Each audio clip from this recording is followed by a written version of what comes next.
Hello everyone and welcome back to One Nerd to Rule Them All. In today's video, we are diving into yet another battle breakdown. In this video, we uncover the battle that caused the forces of dwarves, men and elves to unite against the forces of orcs and wargs. Of course, we are talking about the Battle of the Five Armies, so without further ado, let's get into the breakdown.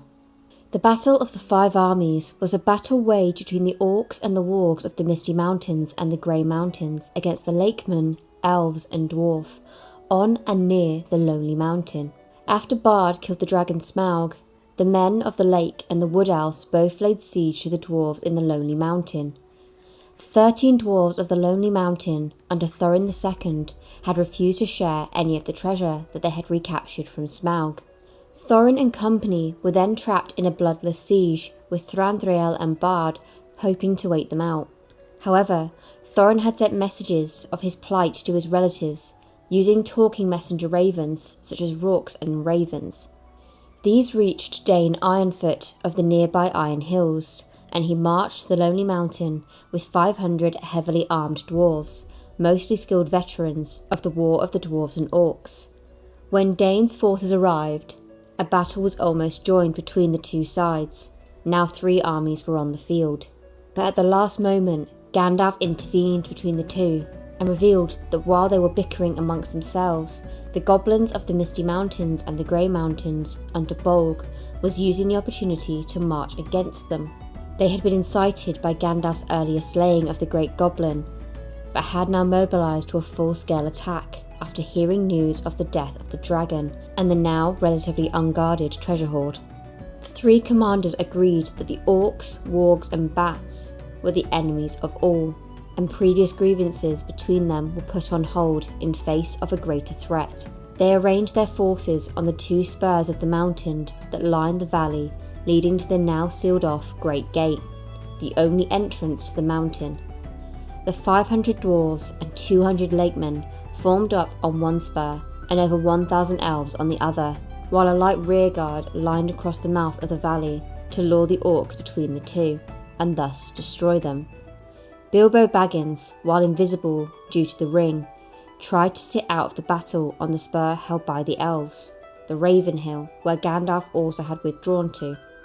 Soon, the orcs, wargs and a cloud of bats, like a sea of locusts, arrived, and at first the plan worked. They were lured into the choke point and took heavy losses. However, due to the orcs' superior numbers, the allied free folk did not hold the advantage for long. The second wave was even worse than the first, and now many orcs scaled the mountain from the opposite side and began to attack the arrayed forces from above and behind as the main wave pressed forward. The battle raged across the mountain, and then a great noise was heard. Thorin and his 12 dwarf companions inside the mountain had thrown down the stone wall they had erected across the mouth of the gate, killing many orcs. Thorin and company then charged out to join the battle, covered from head to toe in the finest armour and weapons contained in the treasure hoard of the Lonely Mountain. Thorin advanced through the orc ranks, all the way up to the gigantic orcs that formed the bodyguard of Bolg, whom he could not get past. The battle degenerated into a chaotic close-quarters melee, no quarter asked or given. As the battle was turning fully against the free folk, a number of great eagles of the Misty Mountains arrived.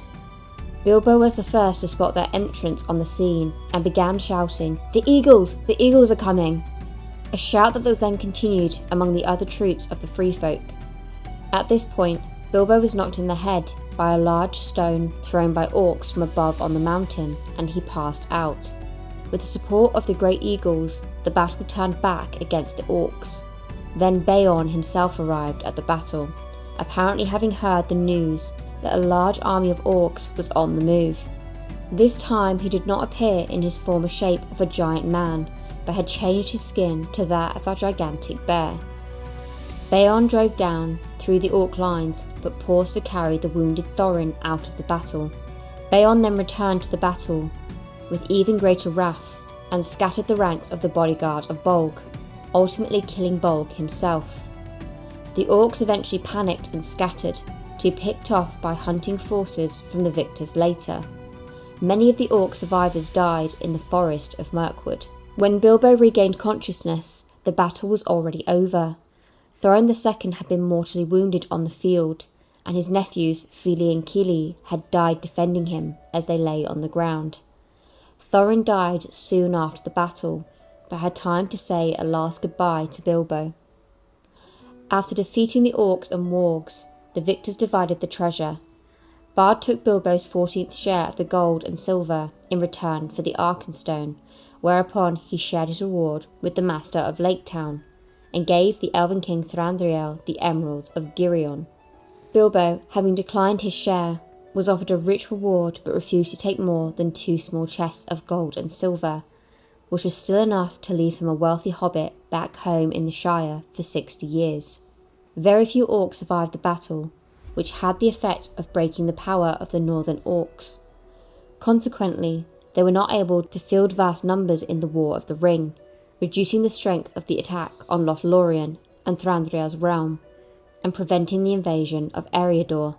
With the refounding of the Kingdom Under the Mountain and the Kingdom of Dale, the western lands gained a bastion in the north, blocking the expansion of Sauron's powerful westwards. The 1977 adaptation of the Battle of the Five Armies differs a lot in comparison to the book. In the 1977 Rankin Bass animation version of The Hobbit, not many of Thorin's company survived. After the battle, a critically injured bomber delivers Bilbo the news of the victory, then passes. Later, Bilbo asks Gandalf, "Of our original 13, how many are left?" "7, the wizard replied. "And Thorin?" "Soon there will be only 6. In The Hobbit, The Battle of the Five Armies, the battle doesn't differ all that greatly. However, it does include characters that are not otherwise included, such as Tauriel, Legolas and Radagast. In the book, Beorn is the one to kill Bolg, but in the movie they change it to be Tauriel and Legolas. Either way, we still lose our King Under the Mountain, Thorin Oakenshield, and his kin, Fili and Kili.